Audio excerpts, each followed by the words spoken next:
आदाब सामीन, खुश आमदीद है आपका कश्मीर ऑब्जर्वर फोलियो में।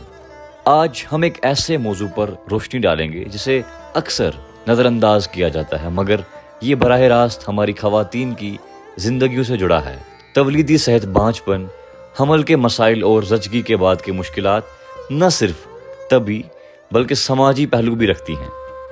एक सफ़र, इस सफ़र में ख़वातीन की कहानियाँ और माहिरीन की राय हमें ये सोचने पर मजबूर करती है कि हम अपनी बेटियों और माओं की सेहत को किस तरह ज़्यादा महफूज और बेहतर बना सकते हैं। अफीफ़ा 28 साला शुपियन की रिहायशी कई माह तक औलाद के लिए कोशिश करती रहीं, लेकिन कामयाब न होने पर उन्होंने डॉक्टरों से रुजू किया। उनमें पॉलीसिस्टिक ओवरी सिंड्रोम की तशखीस हुई और एक हार्मोनी बीमारी है जो बैज़ाबंदी को मुतासिर करती है और कश्मीर में तेज़ी से आम होती जा रही है। अफीफ़ा कहती हैं, मुझे पहले इस बीमारी के बारे में कोई इल्म नहीं था। डॉक्टर ने बताया कि मेरा वज़न और थायराइड के मसाइल मुझे माँ बनने से रोक रहे हैं। ये उनके लिए जज्बाती तौर पर बहुत मुश्किल वक्त था। अगरचे मेरा घराना मेरे साथ था, लेकिन रिश्तेदार और पड़ोसी तकलीफ दह बातें करते थे। हमारे माशरे में औरत की हैसियत ज़्यादातर उसकी औलाद पैदा करने की सलाहियत से जुड़ी समझी जाती है। समाजी दबाव और खामोश जद्दोजहद। कश्मीर में माँ बनना औरत की हैसियत का अहम मेयार समझा जाता है।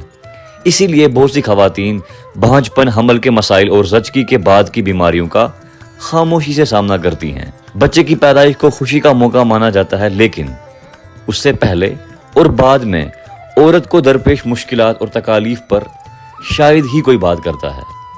ज़्यादातर खवातीन को ये मसाइल खुद ही सहने पड़ते हैं, क्योंकि सेहत की सहूलियात और ख़ानदानी ताउन महदूद होते हैं। संगीन एदाद शुमार। नेशनल फैमिली हेल्थ सर्वे 2020 के मुताबिक कश्मीर में 60% शादीशुदा खवातीन को तवलीदी सेहत के मसाइल हैं, जबकि भारत की कौमी औसत सिर्फ 40% है। मजीद ये कि वादी की कुल जरखेजी की शरह सिर्फ 1.4 रह गई है, जो आबादी की कुदरती तब्दीली के पैमाने से भी कम है।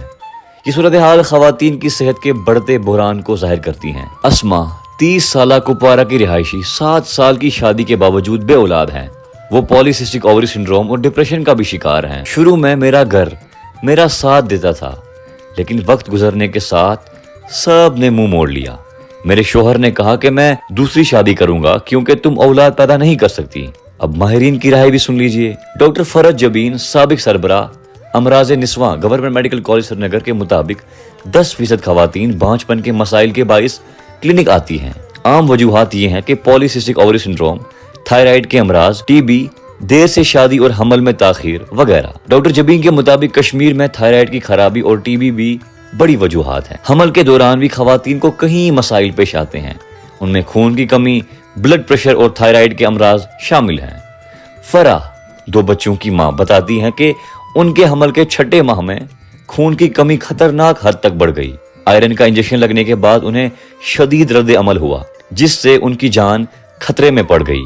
बाद में उन्हें पूरे हमल के दौरान थायराइड की दवाइयां ज्यादा मिकदार में लेनी पड़ी। ज़चगी के बाद की मुश्किलात। बच्चे की पैदाइश के बाद भी खवातीन को कई मसाइल का सामना रहता है, जिनमें इन्फेक्शन, ज्यादा खून बहना, हार्मोनी तब्दीलियां और डिप्रेशन शामिल है।